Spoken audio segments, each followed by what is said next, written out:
Maybe you don't know. With the cons, it was a boulder problem that made me do something that I was like, I don't think I've ever had a hold make me do that. And then with the Fuegos, it was something that I didn't, like a tool that I didn't have. Power. This time to build power. This time to build power. This time to build power.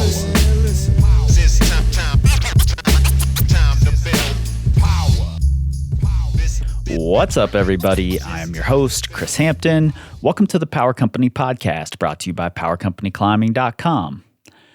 Winter is nearly here, and for most boulders, that means it's the season. But for many sport climbers, it's now time to start thinking about your training.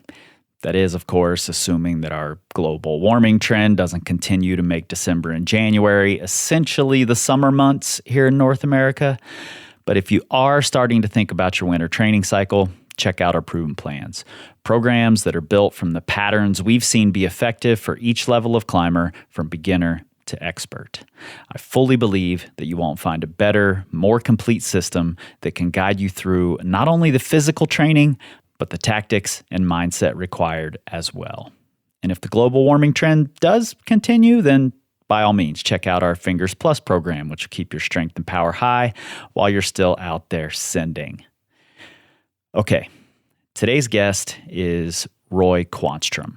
Roy works with our friends over at Tension Climbing and is a shaper, setter, and as we work out in this episode, a translator of movement.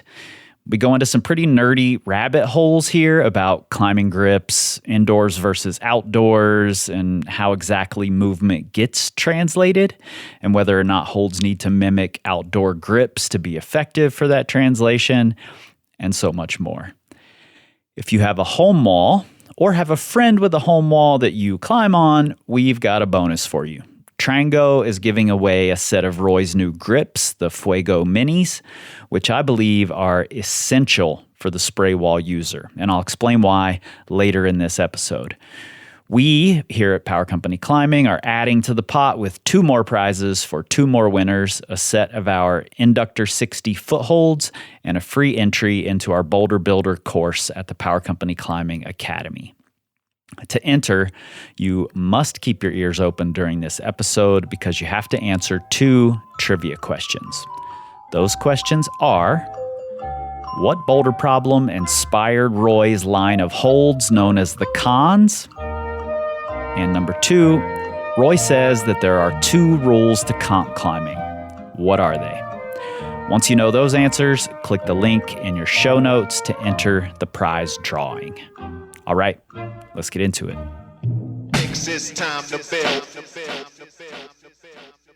The first time that I ever climbed would have been 6th grade. So that's Okay, so you've been climbing quite a while then. Yeah. Yeah, well my dad was like out every weekend doing 14ers. Oh, cool. And did a ton of them. And that was kind of how I was introduced to, I would largely like alpinism. Mm-hmm. And he would let me come sometimes, but then he would just get such intense summit fever that he would just leave me somewhere like on the mountain. And one time I found myself as a pretty young kid at the junction of, where on Long's Peak, where you would go, you take a right to go to the boulder field, to do like the keyhole, that's where you hike the mountain. Mm-hmm. But if you go left, you go down the chasm, and then there's like the freaking diamond, right? And there were like climbers hiking by, and you could see people on the wall, and I was just at that. I say that that's my conversion into this pursuit of climbing, where like something changed inside of me. Yeah. Where, I didn't know that I was going to become a climber, but I knew with everything that I had that I wanted to. That's cool that you didn't, like, your first experience wasn't in a gym. I wondered about that because I have some theories about your answers to the questions I have here. Yeah. But the reason I wanted to know when you started is because you started back early enough that you've gotten to see this shift into like big mega gyms and huge macro holds becoming a thing. And I think in the like gym landscape now, there's room for a bunch of different varieties of shapers. There's the holds that just look cool on the wall but aren't super functional. They're the giant macro holds that, maybe a lot of climbers would say don't resemble climbing, that I might argue against. And then there's the super functional for the rock climber type of holds. And I think there's room for all of those in these, especially in these big mega gyms. Yeah. But I'm curious, how would you classify yourself as a shaper? And I think in a lot of ways it's hard to classify myself as a shaper. I'm still struggling with that because sometimes it's hard to even classify myself as a root setter. But I always knew I wanted to make like shape climbing holds, like interacting with the foam and like just being in that space, like just was super intriguing. But I never, and still don't to a large degree, consider myself an artistic person. That's interesting. Like I don't really feel like an artist. Like if anything, I've experienced some really, really cool situations while climbing, like what a climb will force you to submit to. And I think that I can see how how certain holds or certain creations of things on a wall can force you into that situation. And so for me, it's like I'm trying to get something out of the foam that's going to create a certain type of movement. And so you're a translator. Yeah, that's a great way of saying it. Yeah, I feel like I'm translating, even in a root setting perspective, I feel like I'm translating. But especially like if you bring it down to me making a hold, like there's all these modes of hold shaping and I enjoy all the parts. Like this is actually one of the modes what we're doing right now. Sure. But the earliest mode is this. It's like this in its infant state where it's like, oh, I would really like to make someone do this thing.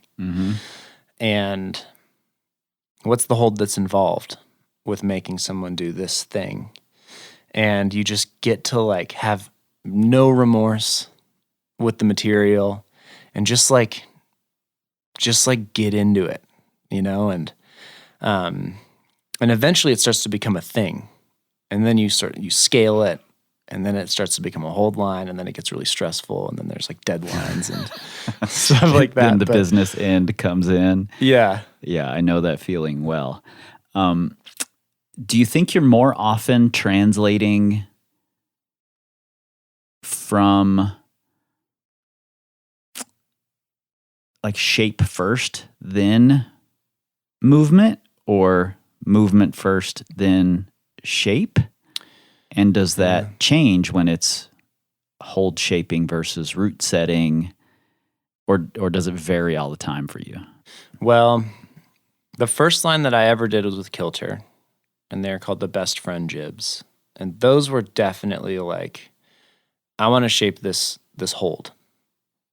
Like I want to, there wasn't really a movement surrounding it, Right. and like an inspiration in that sense. Like I just wanted to make something that you could block really easily, and it wasn't like just two flat holds that you can put together. It was like this a little more interactive experience. But then with the other two like full lines that I've produced, the Cons and then the Fuegos, both of those have very specific, like I had an experience on a climb, Or even with the Fuegos, it's almost like the experience that I didn't have that shaped the line. So like with the cons, it was a boulder problem in Switzerland that made me do something that I was like, I don't think I've ever had a hold make me do that. And then with the Fuegos, it was something that I didn't, like a tool that I didn't have that I felt. Can we dig further into that first with the cons? Like, tell me about that boulder and what it made you do. And I'm interested in this because the cons look, they've got very clean lines. They look sort of futuristic. So I would never have guessed those were born from an experience outdoors. Yeah. That's. I'm almost glad that you thought that, because the way that I translate the moves, even though it like definitely came from a rock climb, the way that I'm translating it is in the indoor setting. So I'm not necessarily like trying to make a granite hold. Right. I'm just trying to make a hold that's going to do the same thing that super interesting like gift in the woods. Yeah. And it's Jungle Book. So my first trip to Switzerland, I think it was 2017 or 18. But I still feel like on that trip I was sort of coming to age. Like I was like, I don't know, not the climber that I am today. But so when I like met Jungle Book, it was the perfect thing for me to try and do on an extended climbing trip. And I don't know if you've ever seen it. I don't know if photos. I have. It is like it's the craziest looking boulder. You kind of you can look down on it, and it to me it looks like a tornado. Like it's got like this like big lip that if it were in Colorado, there's no way you'd be able to like grab this lip, but because it's like 120 grit texture, you can just like slap it and stick. But there's this big sort of scoop that comes out of this like 45-degree angle, and you end up doing this like really interesting compression sequence. You end up on the far right side of that scoop. Then you do this like full body, almost iron cross move to the hold. And it's sort of tucked around the opposite side of the scoop so that you can't really mac on it. And it's facing you. So you have to have really good core tension. You have to like kind of stick to it, but you end up tagging the far right side of it. And it makes the whole boulder work because the far right side of this hold is the good part. So you end up tagging that with your left hand, and then you like do this foot grapple sequence with your right. Then you end up crossing underneath to like a bad part, and then left hand on top of that, and then you back the right hand back down, and then you back the left hand into like, you just end up like doing this. Yeah, moving your hands. You're like moving your hands like a million times around on it until you're like set up, and then you're like, okay, now you gun for the lip, and like that's when a bunch of people fall, their foot slips or something. But I was just thinking like sure, you could set this, you could set like that, and I have before like these multiple hands situations, but the fact that you can come in from such like an extreme angle of that hold and tag one side of it and then cross underneath. So that's why on the Fuegos, you see that's like, it sort of ripples into the middle. Yeah. I really wanted people to have to grab them from that really extreme angle, like from the side. Like we think about holds, as grabbing them just like over the bolt hole and like pulling on them out. But, I'm always trying to get more out of it. Like I want to create movement that maybe people expect, but in a way that they would have never expected. So, people have shuffled their hands around on a hold, Sure. but have they done it like this? And I had never done it like that. And so, maybe I accomplished that with the cons. I'm curious, when you were there climbing on Jungle Book, did you, like when either you found this hand shuffle sequence that worked for you, or, someone showed it to you, or you saw it in a video or whatever, did you at that time think, what is it about this hold that makes this happen? Yeah. This sort of forces us to interact with it in this way. Yeah, I was like obsessed. I have like 100 photos of this hold. And I wasn't even expecting to like shape it. I didn't think that I had the ability to at the time. It was just more of an appreciation. Yeah. Like, oh man, this is like what an incredible experience to be able to have. Not only being in Switzerland and like that whole thing, but just like to be able to be climbing on this boulder and to like at that time in your journey. Yeah, at that time, like, to hit it here, because Sean Rabbit, did it like a few weeks later and just like flashed it. Right. Probably didn't appreciate it the way I did, because I like went to war, Yeah. like did it on like one of the last days of the trip. But just like, it's more of an appreciation, I guess. And then when things started happening with e-grips, and I was just like gonna make some basic rails, and I just kept like, one thing Will always says is just make it as extreme as possible. Just if you can make it more extreme, especially in that creative phase, like just try and continue to make it more and more and more extreme. And it was through that process where I was just like, oh, maybe I can do the Jungle Book thing. So that's really cool. I think, there are certainly shapers out there who are, I'm just going to make a thing that is a cool shape, looks cool to people.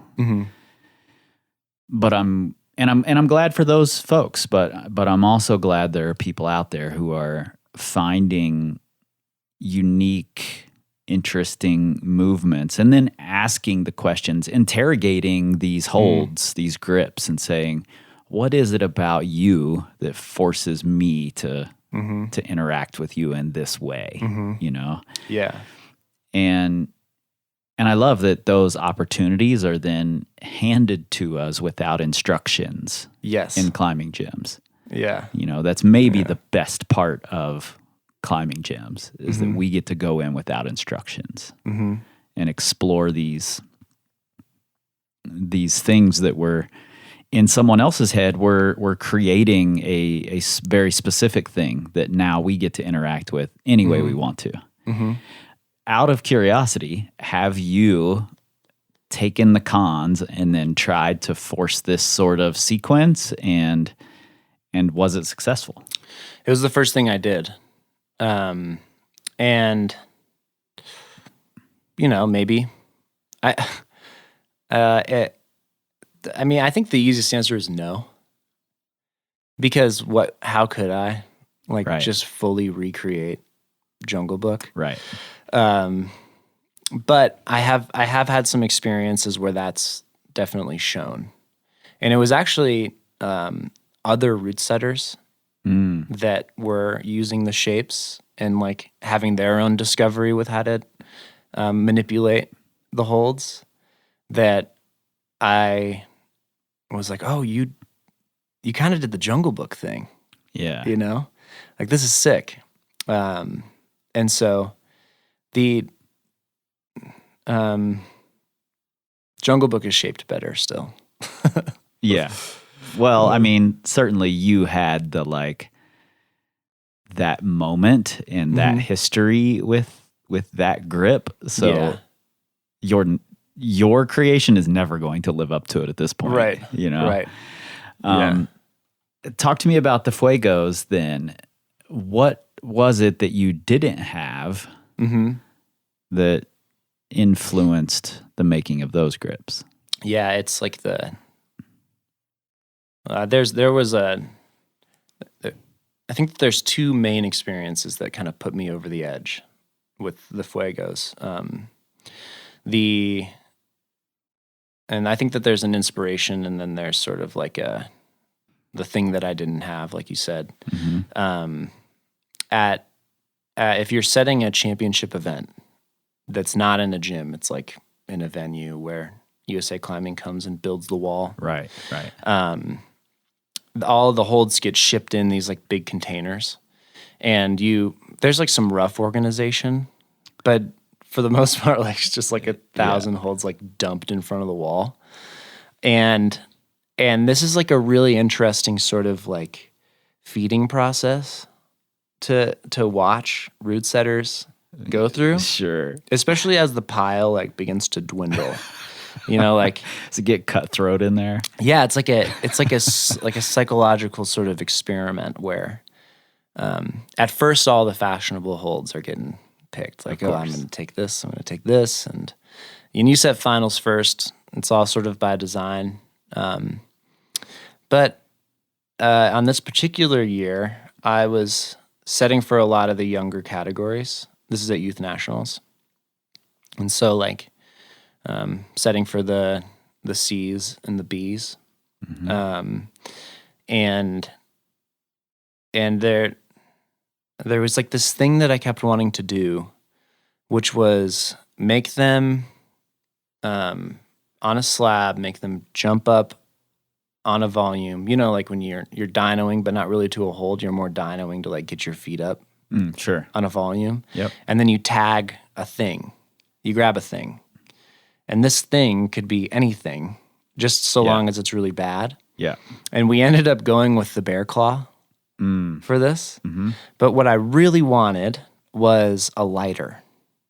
Like I wanted to bolt a literal lighter to the wall and just make them like just like snag this like super Crosley pinch, because the one thing that we can't, or as a route setter, especially with a younger category, and even when you get into like the older categories of the youth circuit, and even in some senses on the pro level, the pinch is really problematic from a fairness perspective, because hold shapers in a lot of ways are a lot like route setters, where we want the person who's climbing on it to use it the way we want them to use it. Sure. And so what happens with the pinch is it just becomes this sort of fat loaf thing. And when you add that hold type, when the majority of that hold type is like that, and you're trying to ask a young category in a climbing competition, when you're trying to ask the question, can you pinch? Like, are you set up to do this? It's like a lost question. Like, I don't feel like I can ask that question. I don't feel like I can ask that of the competitor and not just let some person with big hands in past like a certain level. This actually happened with Drew Ruana at like a Pro-Am comp that I set. We set this really, really cool boulder on this overhanging prow, and it was all of these flat hold like fiberglass fat pinches things, and like it really wasn't that hard of a boulder. I think Colin Duffy did it on his second try, but Drew just like couldn't even. He literally couldn't even. His hands just didn't fit. His hands just didn't fit, you know? And I can like mac on these holds. Right. And it was really frustrating. And Drew Ruana is not weak. No. No, the fact that I can do this boulder, theoretically, I didn't like send the boulder, but that's not really the point in route setting. But for me to have a better chance than Drew. Yeah. On a climb is like, I haven't done my job as a route setter, because he is in every way better than me as a rock climber. And it was just like super frustrating. So between the experiences that I've had setting for the youth category and just feeling like there's this missing piece, and then you jump all the way to like arguably one of the best climbers in the world, like getting shut down on a boulder problem. I just felt super motivated to like to enter into the pinch hold type from a different perspective. And for me, it required, I guess, something that's happened with my root setting recently as well, which is allowing the holds to get used in a way that I didn't shape them to be used. Mm-hmm. So like if you look at most of the Fuegos, they're just like you can just set them as like directional holds. Like you don't have to pinch them. Right. And I'm trusting the root setter who's using them that if the root setter wants to make you pinch this hold, I'm trusting that the root setter is going to be able to set it up so that you're pinching this hold. Mm-hmm. But if not, that's fine too. I think that's one of the reasons why they may work on the spray wall as well. Yeah, I really do want to get into like your intentions with them and how I'm using them, especially on a really dense spray wall. But before we do that, I really appreciate the like skinny pinch availability because they just, at least in my experience, and I don't do a ton of searching for holds, but I know that big fat pinches are way easier to find than skinny pinches. Yeah. I have a few skinny pinches on the wall that I've always just really valued because I hadn't seen any others. So it's exciting to get these little skinny pinches on the wall. You said something earlier. You said Crosley little pinch. Yeah. There's this trend in hold shaping, which I'm not mad at. I like the ergonomic, like these should feel good in your hand. There shouldn't be any like risk of injury grabbing these or whatever. I appreciate that style. Your holds, when I grabbed them, while they feel good in my hand, they aren't the like big friendly like a fat pinch very often is. Yeah. I'm assuming that was intentional. Yes. Yeah, I like it because it's not good. Yeah. Yeah. This is and I wouldn't call them tweaky per se. right. They're not unfriendly, Yes. but they do sort of force you to have to use your hands instead of just being able to hold the thing. Yeah. Well, that's a good compliment. That was very intentional. And it's something that's very intentional in my root setting as well. That there's a distinct difference between what a root setter is trying to accomplish in the commercial environment and what a root setter is trying to accomplish in the competition environment. And honestly, it's one of the reasons why I'm not interested in commercial root setting as much anymore, because the competition environment, well, I guess I'll say, in the commercial environment, the thing that I would motivate my root setters to think about is who's going to want to climb this more than once. Yeah. And then you move into the competition mentality and you're asking, how can we get them to not want to climb this? Like, that's the test. Like, the test is doing the thing that you, in a way, don't want to do. That you were hoping you didn't see today. Yes. Yeah. And that affects every form of root setting in that competition environment. If there's a place where you think you're in a position and you look down and you're like, a push foot would be nice here, that's how you know a push foot should not go there. You should not put a push foot. It should be wrong. Yeah. Like these boulders and these roots, they should feel wrong. And that, to me, that's like a beautiful thing. Because in my pursuit of climbing, the harder and harder the climbs get, the more wrong they are. Like this hold just doesn't work here. Like if if there was, how many times have I said, if there was just a foot here, Right. but there's not. And I think that this is like a beautiful piece of pursuing climbing in the way that I enjoy pursuing climbing. And I think that the best route setters are the ones that can make the most wrong work. That's cool. When I was putting some of these on my wall, I had some of those same like pangs. That's not exactly the right word, but it's pretty close. And I think a lot of spray wall owners, home wall owners do this. They put the hold where they want it, right? You know, they orient the foot the way they want the foot oriented. And especially as you get more and more dense on a spray wall, you don't always have that option. And these holds were forcing me to put them on in ways that I was like, oh, I'm not going to like that at all. Yeah. That's amazing, you know? Yeah. I had that reaction multiple times, especially with the slightly bigger ones. Yeah. Were really forcing me into that. Yeah. Yeah, I could see that, especially with how dense your spray wall is. When you're sessioning on your spray wall, is it hard to get outside of yourself? For sure. And I think it has to be a practiced and learned thing, you know?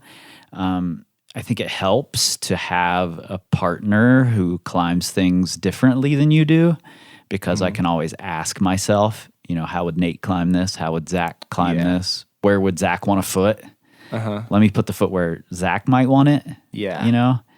And then I know I'm going to struggle.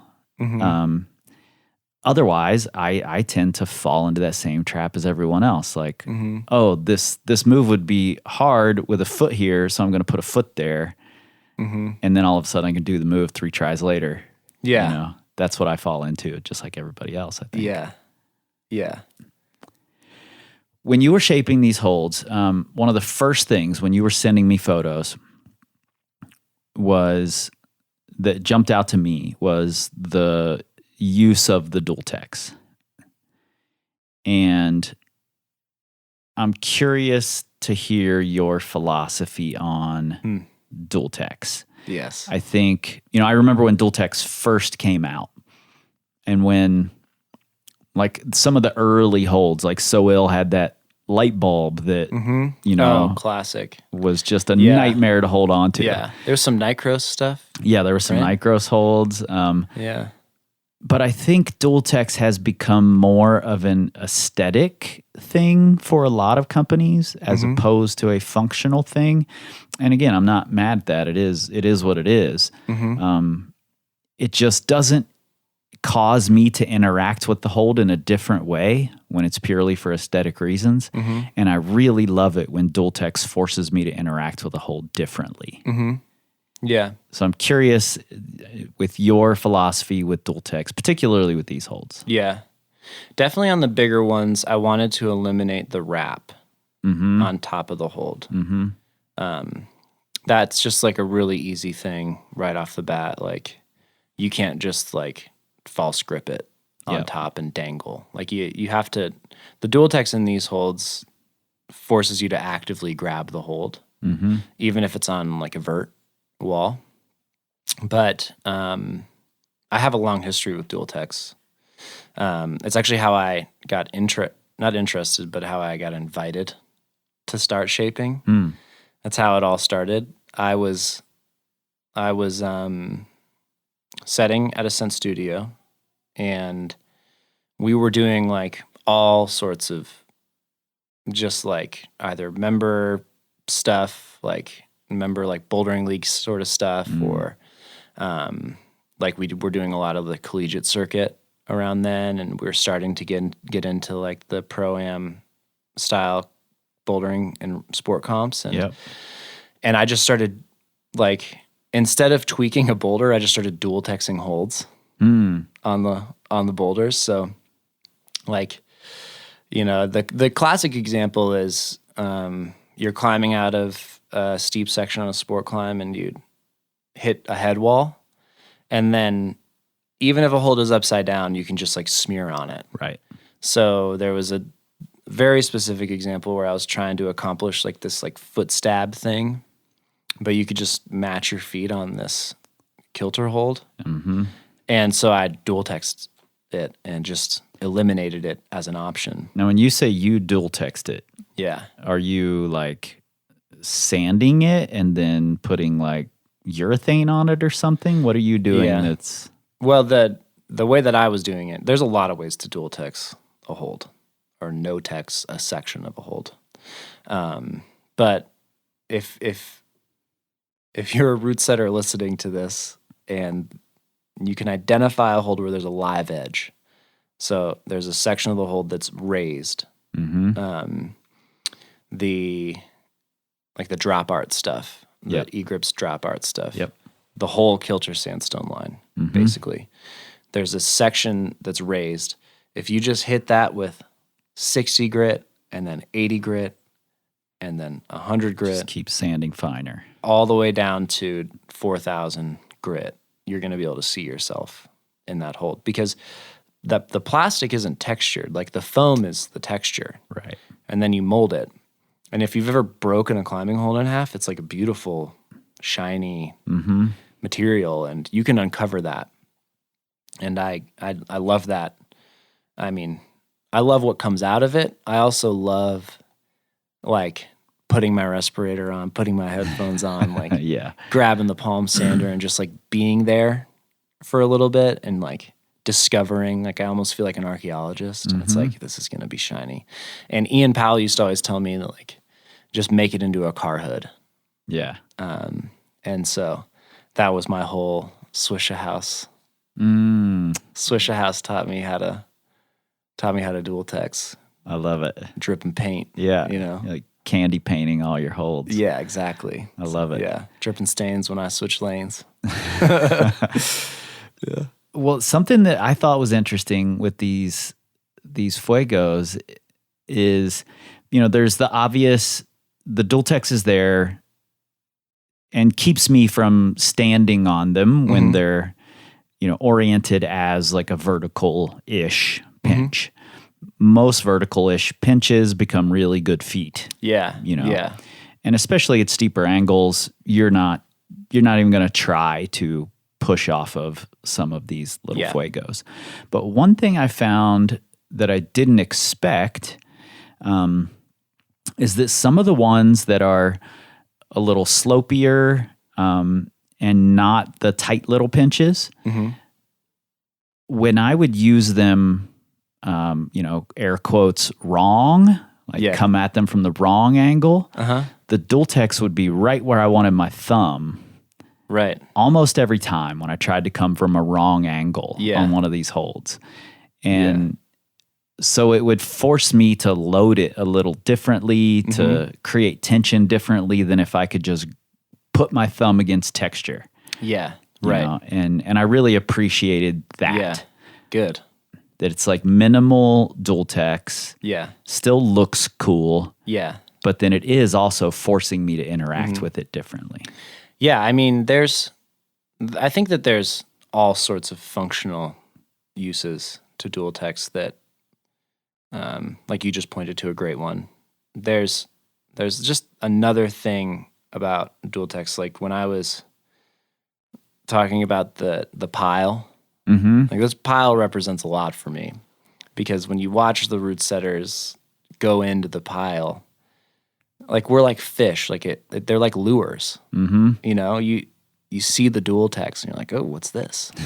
Totally. You know, so there's like some salesmanship to it for sure, and it's probably why you see it more and more too, just here and there. Like there's something in all of our brains that likes things that are shiny. For sure.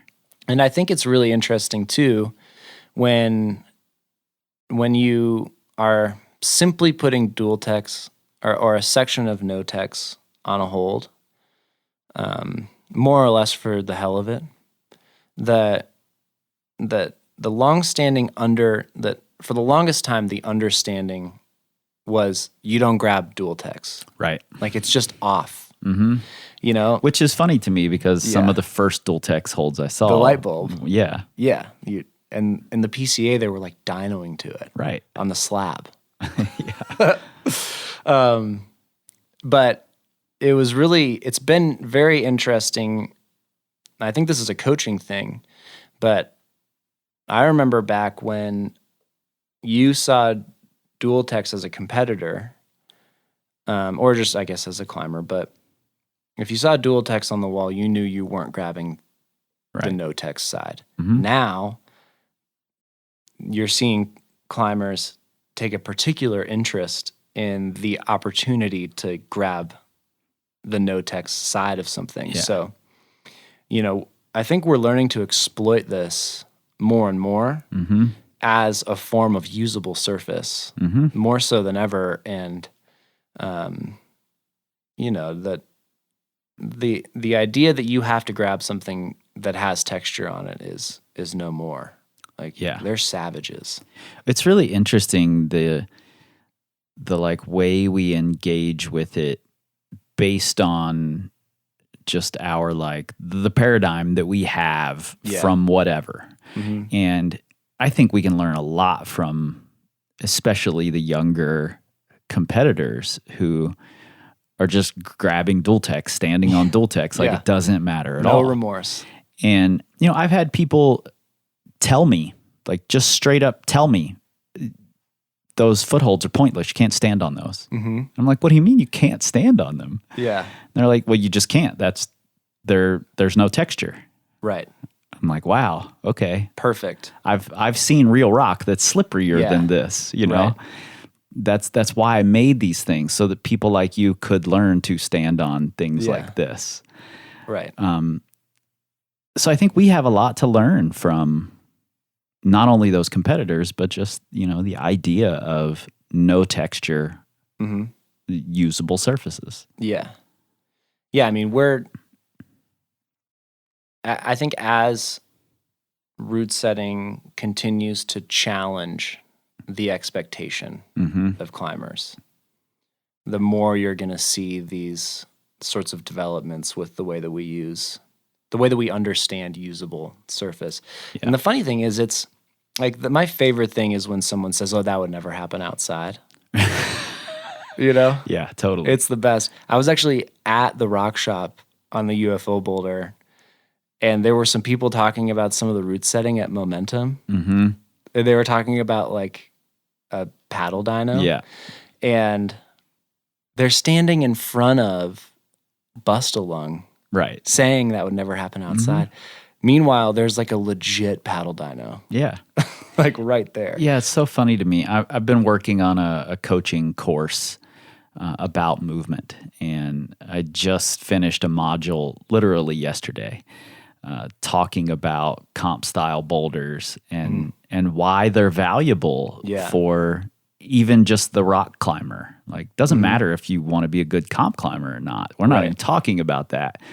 The rock climber has so much to learn from that style of movement.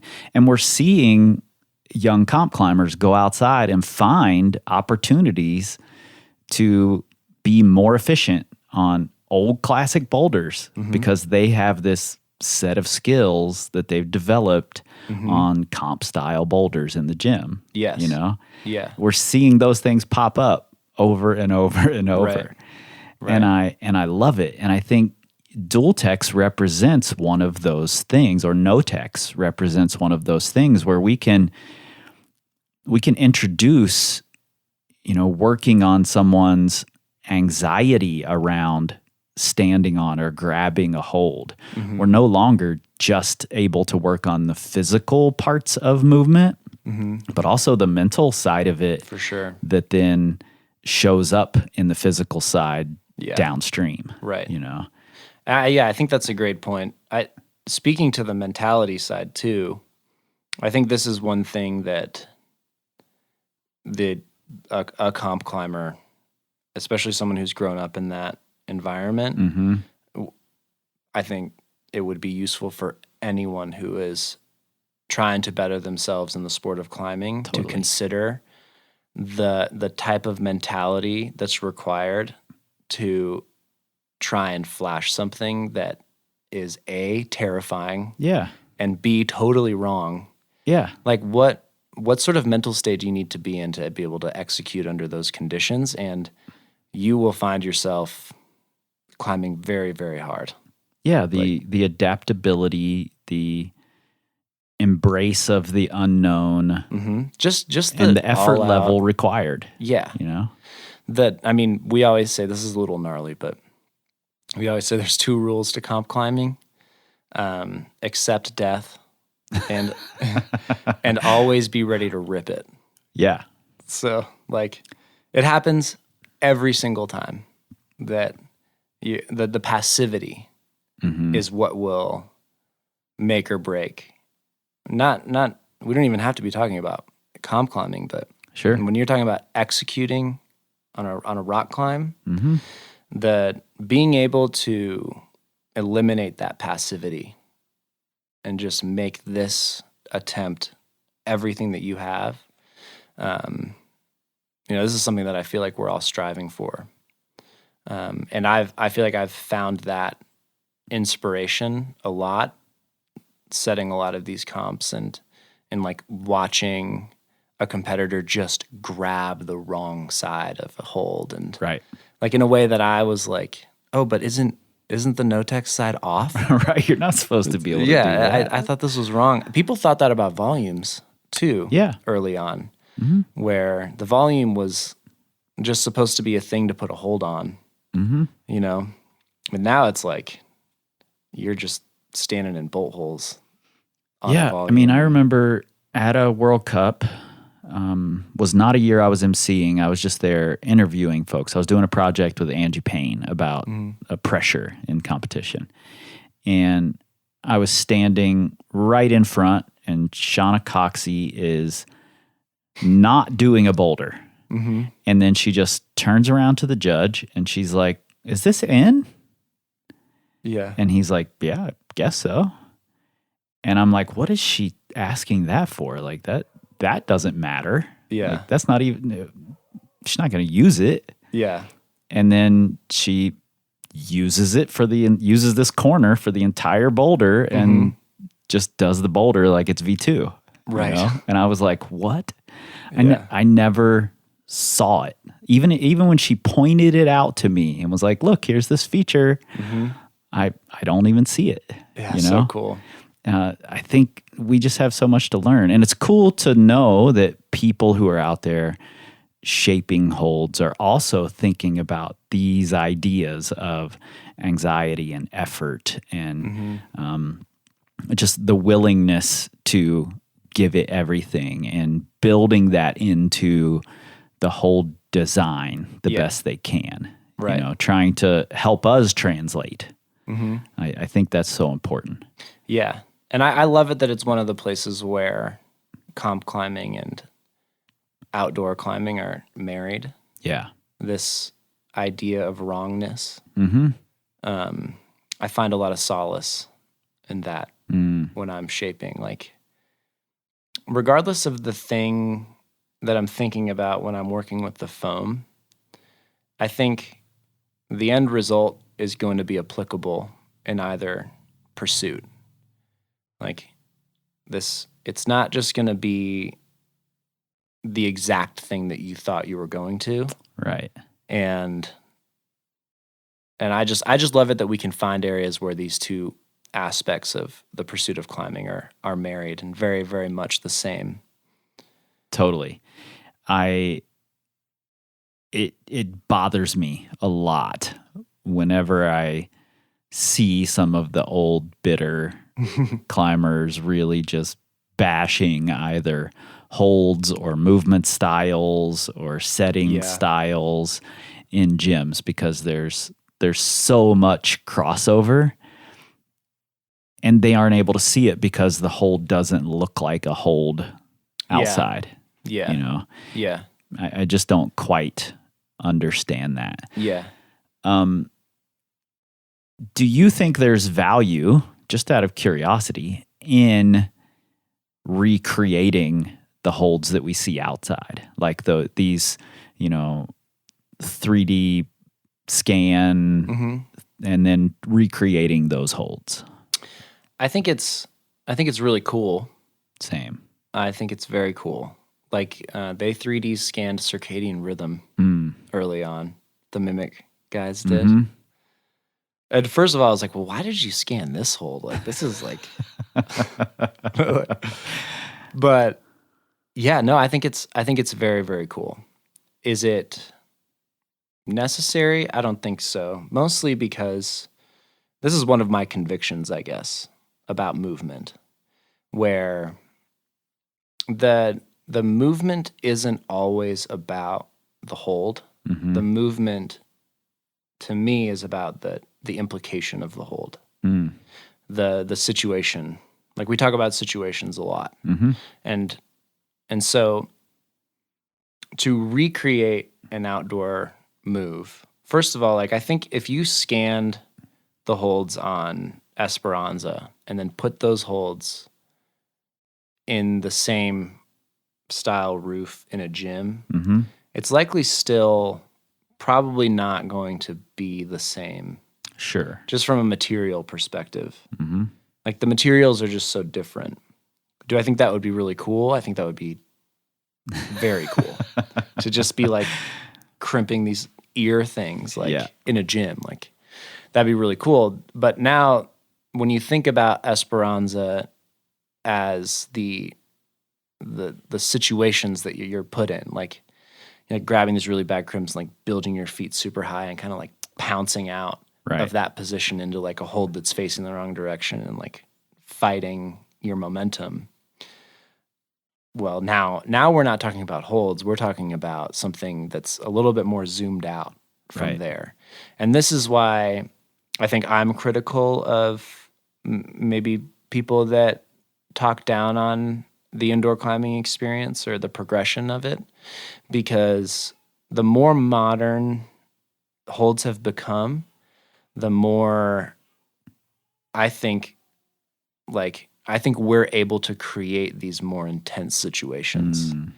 Like if you think about the Boulder Jungle Book, like that feature could only exist in a gym with like massive volumes and like crazy jibs and things like this.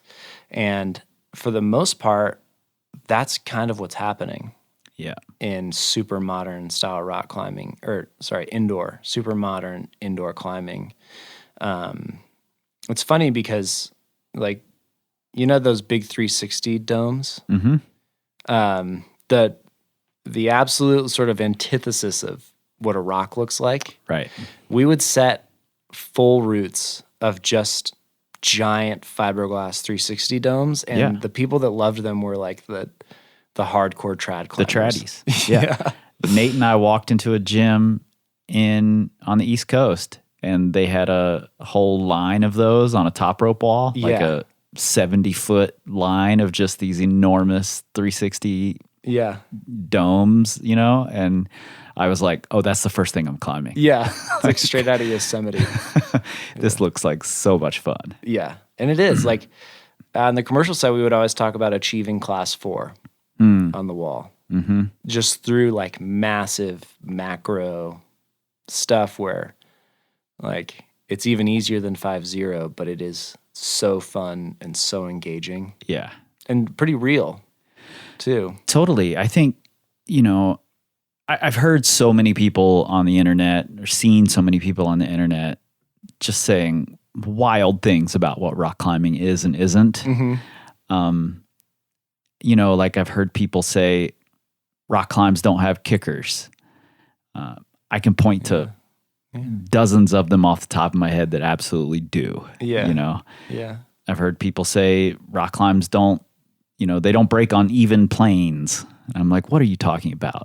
You obviously have not actually been rock climbing or something, Yeah, and I feel like maybe the thinking there is a little too specific. Yeah. I talk a lot in my coaching course about principle versus prescription. And I'm far more interested in coaching from a principle perspective than a prescription perspective. I like that. And particularly movement. I'm in general, I'm not super interested in the tiny little details of this move you found you were bad at and you want to recreate it here. I'm more interested in what are the bigger, more global ideas that were difficult for you. You know, was it position you're not finding? Was it tension you're not creating? Was it intention you weren't creating? You know, what about that made that hard for you? And then let's work on that instead of you need to have this finger oriented this way and this finger on this crystal to make this move hard. I agree with you. I don't think it's about the hold as much as we want to believe it is. Do you find yourself fielding a lot of those questions? So many. Yeah. So many. People want to get really granular and really specific. And in doing so, I mean, it's, you know, the old saying, you're missing the forest for the trees, you know. They want to get zoomed in on the details and they're missing that they just aren't able to give effort, or they're not paying attention to positions at all. Or, you know, something bigger is completely missing from this equation. Yeah. Interesting. I've never taken one of your courses. I've always wanted to, but I've wondered what it would be like, you know, what would I be I'll prescribed? set you up with this one when it's all right. When it's out. Yeah. Let's talk details about these Fuegos. When I first saw them, I was excited because A, I love pinches, and B, I don't have enough skinny pinches, you know? Yeah. And I'm like, these are going to be really valuable. And as a home wall owner, I end up with spaces on my wall where a lot of holds just won't fit. Yeah. These little pinches are an interesting shape, and I'm curious what your intention was here. Did you have spray walls in mind at all when you were creating these things, or was it purely from the, I need this lighter, I'm bolting to the wall? Definitely spray walls were in mind, because vacancy on the beast at tension is a premium. And I really wanted something that people would be excited about, not only in these other environments that we've talked about, but in that training environment, like on that spray wall environment. Like, I only climb these days on a spray wall or like setting for a climbing competition. Right. And being able to have that creative outlet on the spray wall with the screw-on ones specifically was really important. And for e-grips, which is now Trango, I guess, for the brand formerly known as e-grips, I'll present an idea as a line. And we were down in Waco for our Shapers Summit, and I presented this as an idea. And I had made one of the early lighter holds, like the screw-on ones. And Ty goes into the back of his thousands of holds that he shaped. Yeah. And he comes back, because I had explained it to him. I was like, I want to make this hold and do this thing with it. He comes back, and it's a 2-screw. It looks like a little piece of rabbit poop. And it's a hold, and it's the hold. It's exactly what I was trying to make, and he had shaped it in 1992 or something. Wow. And obviously that hold is for a spray wall, because that's how you set back then. You didn't have commercial climbing walls and spray walls. You just had a more communal version of a spray wall.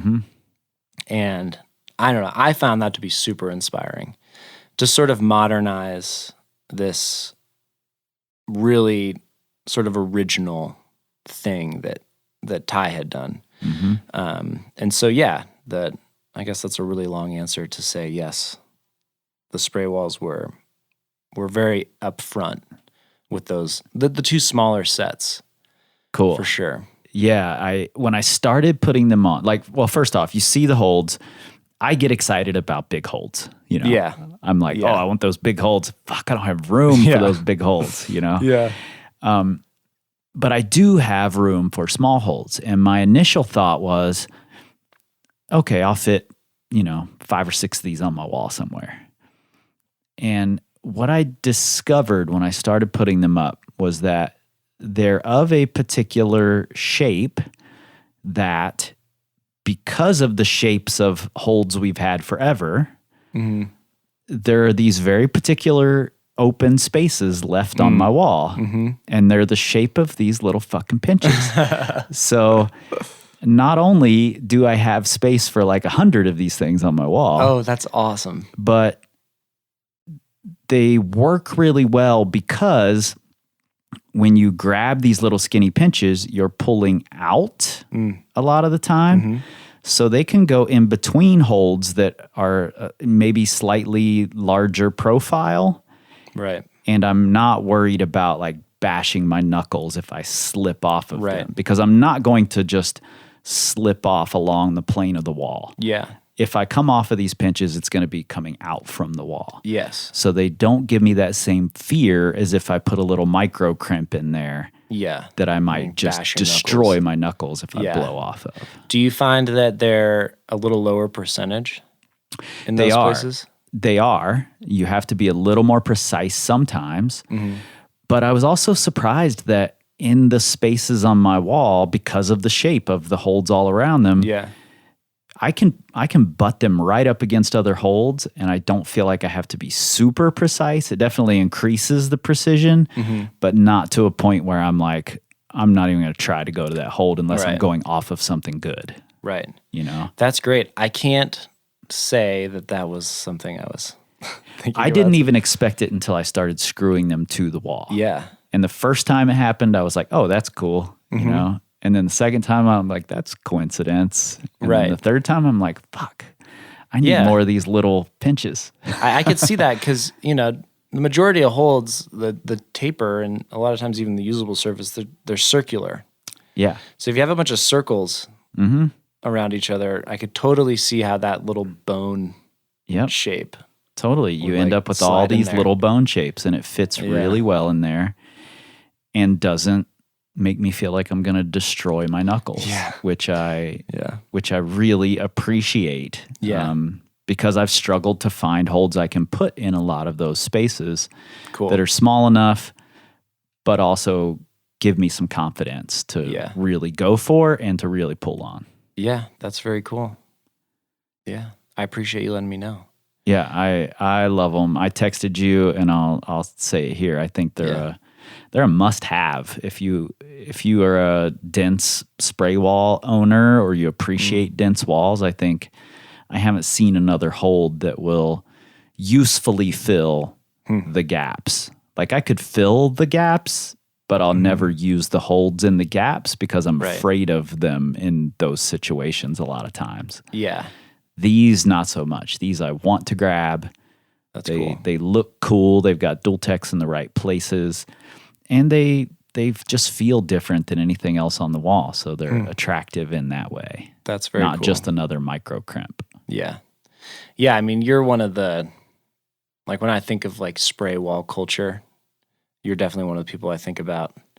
I also think about like the Minnesota community. Totally. The A. Yeah. The folks at the A would love this thing. Yeah.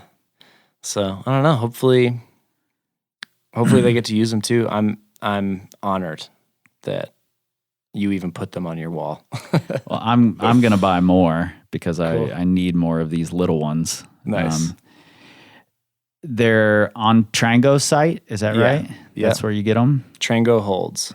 Okay, I'll make sure I've got links to them here. And cool. If you've not seen them, I'll have some photos of them up on our social media. I'll have some videos up of how I've put them up in the machine shop and how I'm using them in there.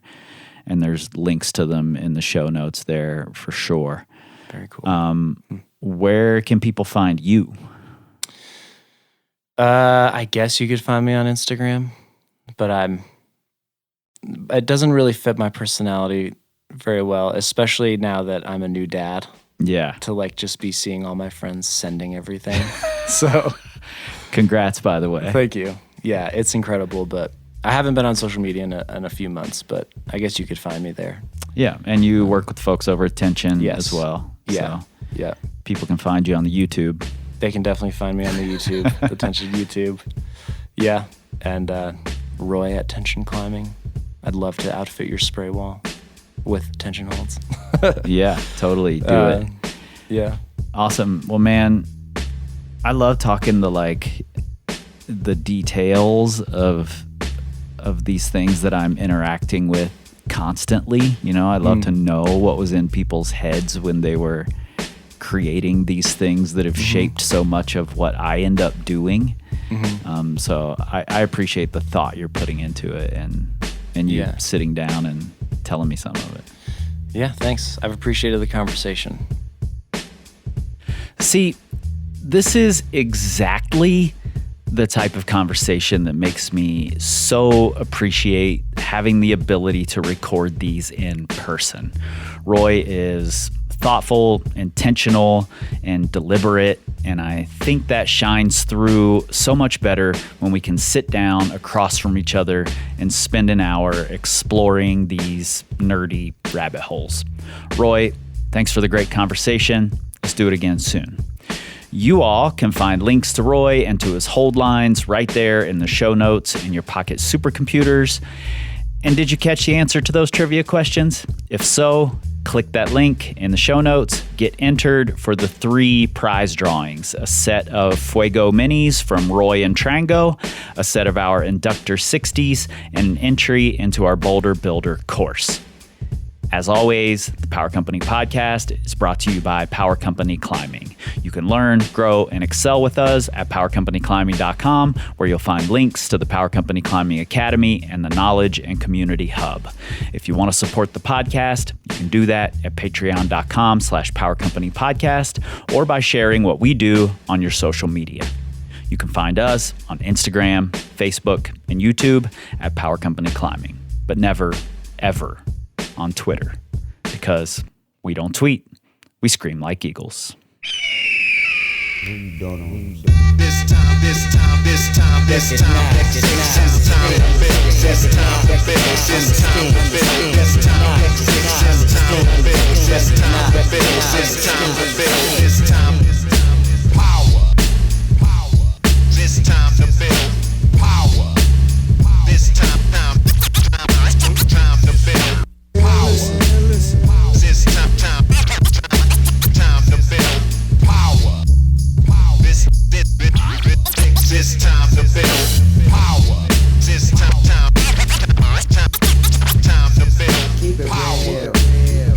time to build power. This time to build. This time to build. This time to build. This time to build. This time to build. This time to build. This time to build. This time to build. This time. Cause Jah is the sinister character.